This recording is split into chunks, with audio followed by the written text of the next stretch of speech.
Hello, my lovelies. So today I thought I'd address a situation that's been going on in the United States. Everybody knows about it.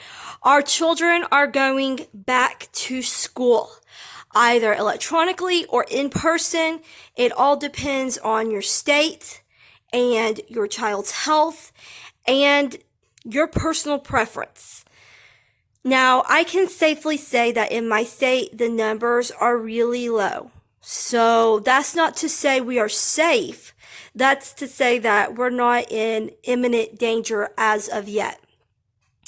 Now, we decided, and I wanted to talk on this a little bit, why we decided to send our youngest to in-person school. And in the meantime, my older two, I gave them the option and I sat down and I talked to them and I went over the numbers. They're old enough to understand. And I said, the decision is up to you. Do you want to go to school or do you want to keep virtual? Because they were virtual, both of them. And they both decided that they wanted to keep virtual. Completely respect their decision. They're old enough. My son is 13. My daughter's 11.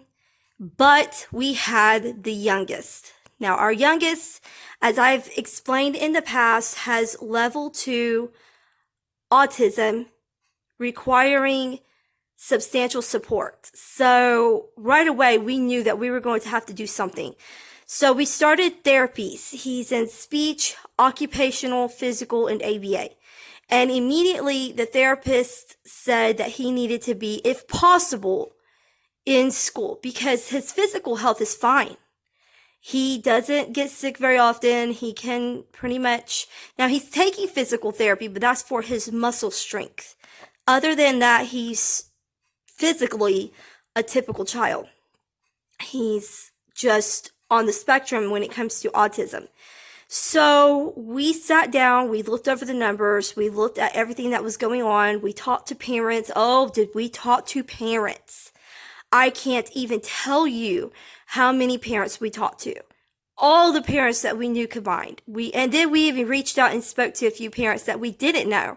So many parents. We kind of got mixed responses. Some parents were like, well, I think it's safe right now. Some parents were like, no way, no how, I am not sending my child. Which, honestly, I can understand, but then at the same time, it just seemed kind of, I don't know, a little too strong. But I respect their opinion. That's their opinion. That's their right. That's their child. So at the end of the day, I had to sit down and go, okay, what are we going to do about our child? We've heard everybody's opinion, the yays, the nays, the kind of in the middle, people struggling with a decision themselves. They were like, I don't know. What would you do? And I'm like, that's why I'm asking you.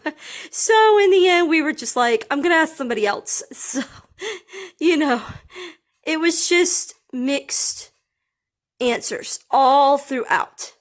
No matter who we talked to, single parents, married parents, parents of multiple children, parents of one child, it was scattered throughout the questions as to whether or not they were going to send their child to school or children, or if they were going to continue to virtual learn, because everyone I spoke to had been virtual learning. So, except for the parents who had children who had not been in school the previous year, which was our situation with our youngest. He had not been in school last year when all this took place. He was still at home. He was 2. So, of course, I'm talking about pre-K, so don't get confused here and like, how do you send a 3-year-old to school? This is pre-K. Now, one thing I can say about our state is that the children are not going every day to school. They go Monday, Tuesday, Thursday, Friday. And one of those days, he's leaving early anyway because he has therapies in a city that's a couple cities over. Not quite just, a hop, skip down the road. We're talking about an hour drive. So we have to take him out of school early that day anyway, so he's not even in school the full day that day, which the teachers understand. They are super sweet, and they're like, look, therapy is important. He needs therapy. Do what you have to do. We'll be here the next day. So I can't tell you how grateful I am for our teachers. They are the real superstars in this whole thing. Teachers, grocery workers, restaurant workers. Y'all are all the true MVPs. But moving on from there, I don't want to get stuck on that topic.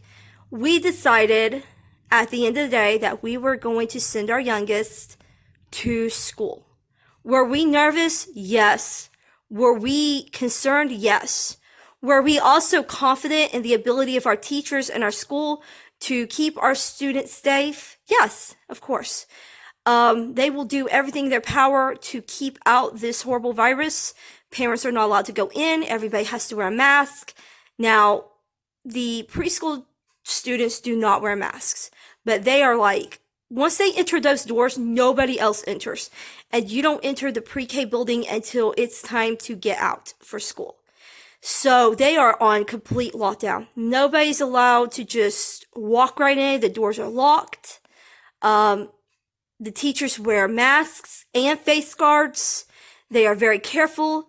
Wednesdays are cleaning days only. No students are allowed in the building. In fact, nobody's allowed in the building except the janitorial staff. So that's a huge thing. I mean, they are doing some deep cleaning today. Just huge shout out. I just want to give a huge shout out to these people for all they've done. I mean, just to make us feel safe. I mean, you just don't know how much it really touches the heart of these parents, because I know, because I'm speaking on behalf of them, that it is amazing, not only for in-school students, but also for our virtual learners. They are really stepping above and beyond to make sure that everybody gets a fair chance. And, I just want to hear from you. What was your decision if you have children, or if you are a student? Ooh, that's an interesting one. If you are a student, what was your decision? How did you feel? Did you go? Did you stay home? Was it even an option? I know some states it's not even an option. It's just virtual. Did you even have the option to go? I want to hear from you. And parents, same thing with your students. Did they go? Did they stay? Was it even an option? I mean, for a lot of people, the reality is it's not a choice. You have to virtual learn. And I'm not saying anything bad about virtual learning, because, if your child can benefit from virtual learning, hey, that's great. But in our child's case, the therapist even said he was not going to benefit from virtual learning. Our youngest doesn't even really communicate with the virtual world. He doesn't really grasp the concept of a tablet yet. He has a toy tablet, and he's just starting to get interested in that. And that's because of the therapies. Already, we've only had 3 days of school, and already I'm seeing a huge improvement. He's calmer. He's going to bed earlier. He's sleeping through the night.